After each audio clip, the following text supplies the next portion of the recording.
New ইয়র্কে চলমান world rapid চ্যাম্পিয়নশিপের ড্রেস কোড নিয়ম ভাঙার কারণে টুর্নামেন্ট থেকে বাদ পড়েছেন বর্তমান চ্যাম্পিয়ন এবং বিশ্ব দাবার শীর্ষ খেলোয়াড় ম্যাগনাস কার্লসেন।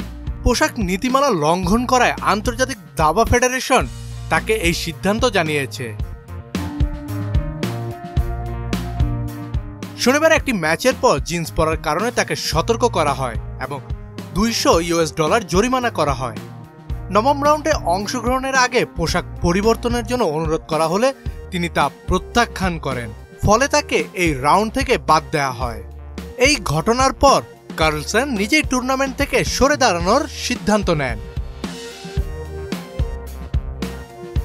ওয়ার্ল্ড র্যাপিডে 5 বার এবং ব্লিটসে 7 বারের champion Carlsen.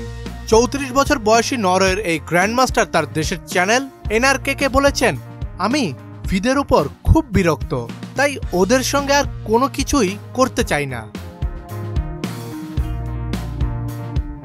Magnus world rapid চ্যাম্পিয়নশিপে 5 বার এবং ব্লিটস চ্যাম্পিয়নশিপে 7 বার শিরোপা জিতেছেন।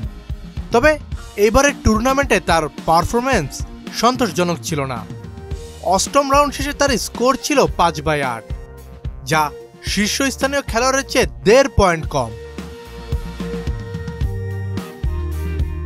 এদিকে 3 দিনের বিরতির পর সোমবার থেকে শুরু হতে যাওয়া ওয়ার্ল্ড ব্লিটস চ্যাম্পিয়নশিপ থেকে নিজের নাম সরিয়ে নিয়েছেন কার্লসেন। দাবার এই গ্র্যান্ডমাস্টার ফিদের সঙ্গে কাজ করতে অনিচ্ছা প্রকাশ করেছেন এবং নিজের জন্য আরও স্বাচ্ছন্দ্যময় পরিবেশ খুঁজে নেয়ার ইঙ্গিত দিয়েছেন।